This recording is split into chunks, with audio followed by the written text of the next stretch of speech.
ملګرو سلامونه مې واخلئ.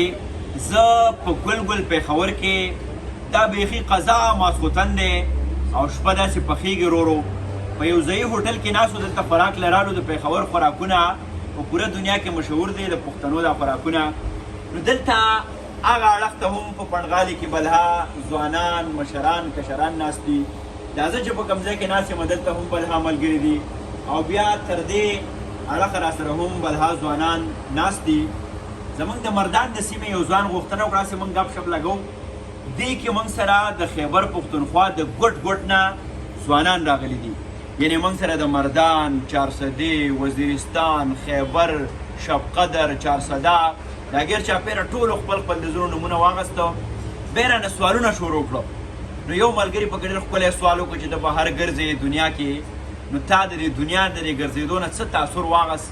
په هغې یوه خبره وشوه. بیا پکې دې ځوان دا د وزیرستان د یو سیاسي تپوس یې وکړو. حنیف افریدي پکې د بزنس باره کې تپوس وکړو. زه ډېر خوشحاله شوم چې زموږ ځوانان اوس په هوټلو کې یا چېرته چې موږ کینونه دي کریټیو ډیبیټ کوي.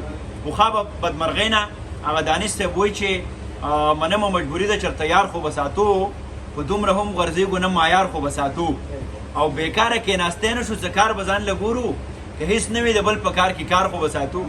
نو پخوا به موږ د بل په کار کې کار ساتو، چاوې تاوې بدې ردې غیبتونه.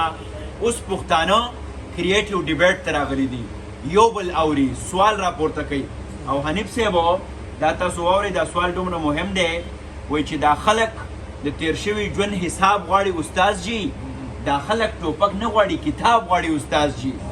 او دا خلک بې ګناه ولې په بم بارود قتلیږي؟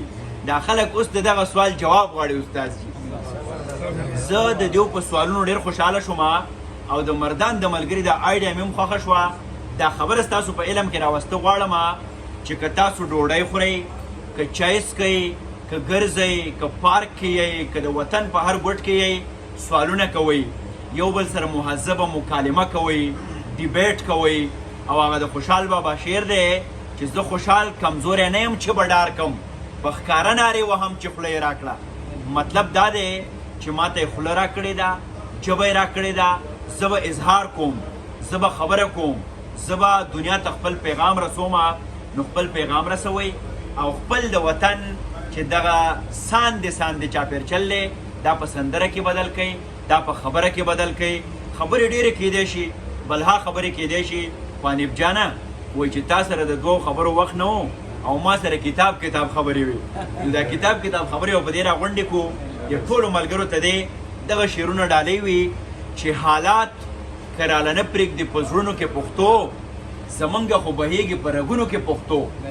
او په ویښه مې احساس او شعور دواړه پښتانه دي، په مونږ خو راخوره ده په خوبونو کې پښتو. نو رښتیا خبره دا ده چې د مردان د ملګري د سوال په جواب کې زه چې څومره بهر په دنیا کې ګرځم نو زما د خپل وطن سره، د خپل کلچر سره، د خپل مذهب سره او د خپل خاورې سره مینه زیاتیږي.